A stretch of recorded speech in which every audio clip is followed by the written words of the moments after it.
नमस्कार, आप देख रहे हैं जे प्राइम भारत और मैं हूं आपके साथ ज्योतिका। आइए रुक करते हैं खबर की ओर। अखिलेश यादव ने ऐशबाग ईदगाह में पुलिस द्वारा रोके जाने को लेकर गंभीर आरोप लगाए। उन्होंने कहा, पुलिस ने मुझे जानबूझकर आधे घंटे रोका, आज तक इतनी बैरिकेडिंग नहीं की गई। मैं हमेशा यहाँ आता रहा हूँ। लोकतंत्र और संविधान को सबसे बड़ा खतरा बीजेपी से है। देश को संविधान से नहीं बीजेपी से चलाया जा रहा है। इसके अलावा उन्होंने अस्पतालों में इलाज और दवाइयों की कमी का भी जिक्र किया और आईएएस अधिकारियों के घोटाले के बाद फरार होने की बात कही। लखनऊ से सऊद अली की रिपोर्ट। मेरे पत्रकार साथियों, हालांकि आपको पता होगा और इसमें से मैं देख रहा हूँ बहुत सारे सीनियर लोग भी हैं और बहुत वर्षों से आ रहे हैं यहाँ पर और यहीं पर कवर करने आते हैं, कवरेज करने आते हैं। आप इसी जगह पर मिलते हैं। कभी इतनी बैरिकेडिंग नहीं होती होगी। जब मैं आज आ रहा था तो जानबूझ करके पुलिस ने मुझे रोका। मैंने जानना चाहा कि भाई क्यों नहीं जाने दे रहे हो।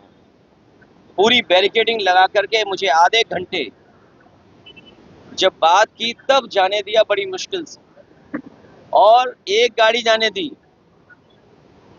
और जब जानना चाहा मैंने कि आखिरकार क्यों ऐसा किया जा रहा है, तो किसी अधिकारी के पास जवाब नहीं था। आखिरकार इसको मैं क्या मानूं, क्या समझूं? इसको मैं तानाशाही समझूं, मैं इसको इमरजेंसी समझूं, मैं इस बात को ये समझूं कि ऐसा दबाव बनाना चाहते हैं, डराना चाहते हैं, धमकाना चाहते हैं कि दूसरे के धर्मों में शामिल ना हो, दूसरों के कार्यक्रम में शामिल ना हो। कम से कम मुझे ये बताओ, मैं जाने कितने वर्षों से यहाँ आ रहा हूँ। मुझे याद है नेताजी मुझे पहली बार लेकर के आए थे, उस दिन से आज तक लगातार आ रहा हूँ, लेकिन ऐसी बैरिकेडिंग कभी नहीं देखी। और बैरिकेडिंग इसलिए की जा रही थी कि लोग त्योहार न मना पाए और जो अपनी धर्म की मान्यताएं हैं, धर्म की जो परंपराएं हैं, वो भी न मान पाए। तो सबसे बड़ा खतरा लोकतंत्र को है, संविधान को है। ये सरकार बड़ी जिम्मेदारी के साथ, मैं कह सकता हूँ, या मुझे नहीं कहना चाहिए, लेकिन फिर भी मैं कह रहा हूँ कि ये देश भारतीय जनता पार्टी संविधान से नहीं चला रही। वक्फ बिल लागू होने जा रहा है सर देश भर में।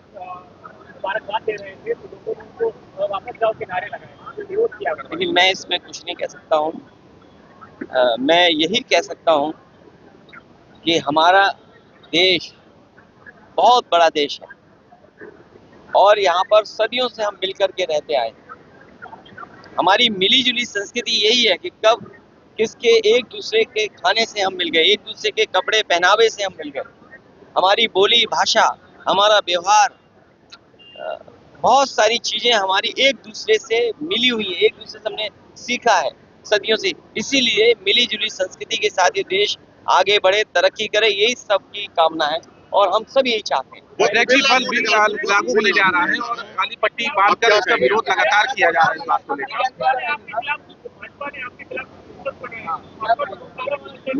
मैं तो भाजपा से कहूँगा, अगर गाय के सवाल पर हमसे बेहतर कौन जानता होगा। भाजपा वालों को मैं इतना कहना चाहता हूँ, जो पोस्टर लगा रहे हैं, जो चैनल में डिबेट कर रहे हैं और बड़े बड़े एंकर, ये जो बड़े बड़े राष्ट्रीय चैनल हैं जिनके एंकर बड़े बड़े बहस कर रहे हैं गाय पर, मैं सबसे कहूँगा कि गाय संरक्षण के लिए काम करें।